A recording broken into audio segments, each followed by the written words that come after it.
Once upon a time, there was a generous, magnanimous, perfect suburban Nubian prince named Kwanzaa Sajefo, who had the tremendous idea to make bank on police brutality by crowdfunding a comic book where only black people had powers and all white people were evil racists. But lo, there was another creator. In the basement of Bat Mothers, in the shadows of his fallen follicles, the alternative-sided Caucasoid Ethan Van Sciver forged in plain view a comic to outfund them all, Cyberfrog. The two campaigns launched, and while the Kablasian sensation had the support of his fellow comic book creators and all the comic book press, he was no match for the unnaturally talented Mormon stallion. EVS outfunded Kwanzaa in just 24 hours, 3 separate times. I guess race baiting doesn't pay. Imagine that.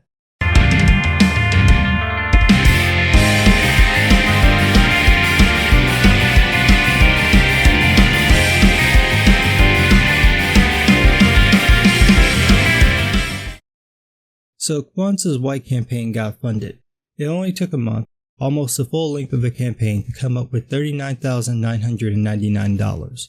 I still can't figure out why he chose that number, but at least he got funded. And by the way, Kwanzaa, you're welcome.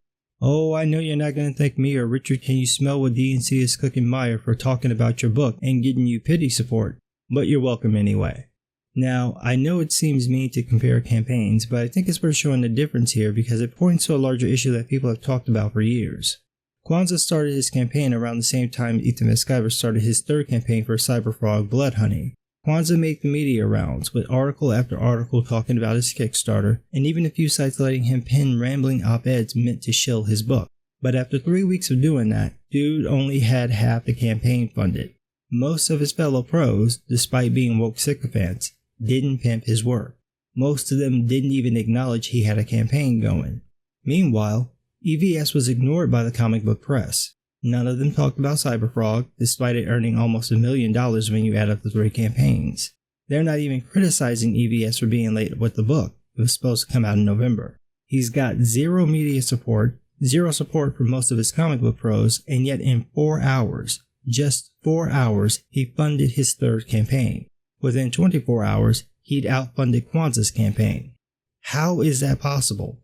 Kwanzaa had the pull of the geek media, while Ethan only had his 100,000 subscribers and probably twice as many general watchers. Oh, I see.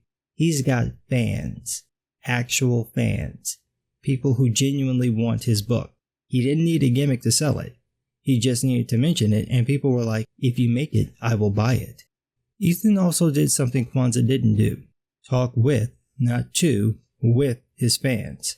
He has a live stream at least twice a day where he sells his work and chats with people. He's great at selling not only his own book, but the projects of other people he invites on the stream. If those creators are as good or better at selling their book, or at least as interesting, they too can get support from Ethan's audience. Part of what Ethan does is tell you about his characters and story in a way that makes you want to know more. Kwanzaa didn't do this. He didn't give any interviews just talking about Kareem, his goals, his motivations, his history. We know next to nothing about Kareem despite the boy being in a 6-issue miniseries. Worse, Kwanzaa is terrible online. Not just bad at selling his book, but genuinely behaves in a way that just turns people off. I'm not a prude, so snark doesn't bother me. I mean, I watched Real Time and The Daily Show for a decade. If snide remarks bothered me, I did it wrong. But Kwanzaa comes off as entitled, narcissistic, petty, and racist, usually in this trust fund baby way, and that just doesn't translate into sales. Ethan comes across as catty and egotistical, usually in this you know I'm kidding but not really way. Some people may find that off-putting, but because of his tone and wit, it's still funny. Kwanzaa is funny too, but he's not trying to be funny. And that's the problem. There's no charm in his persona, his personality, or his concept, so what reason does anyone have to support his book? He's not asking for support because he's got this cool idea he can't shut up about, or because he believes in the project, or because he wants to promote Jamal Igle's badass artwork. No, his pitch is, white men be racist, am I right? Buy my book if you're against racism and support our African brothers. Wakanda forever. Ethan, on the other hand, said, if you're tired of comics with too much politicking, here's a kick-ass book about a cybernetic frog and salamander and killer wasps. Look at these pages. It took me like 3 hours to detail the upper lip. Buy my book. Oh, you didn't get a chance to fund it the first time? Here's a second go. Check out how this guy's getting murked by a wasp. Oh, you missed the second one too. Well, here you go, a third one. Why is it taking so long? Well, I added an additional 40 pages, just for you, and to keep me away from my roast Tico addiction. That's why Kwanzaa walked away with a little over $40,000, and EBS walked away with a little over $120,000. He gave people something they wanted and something they could be excited for, and then worked to get the people who were iffy about it. And he did it without the media's support, without his fellow pros' support, and without attacking the people who buy most comics.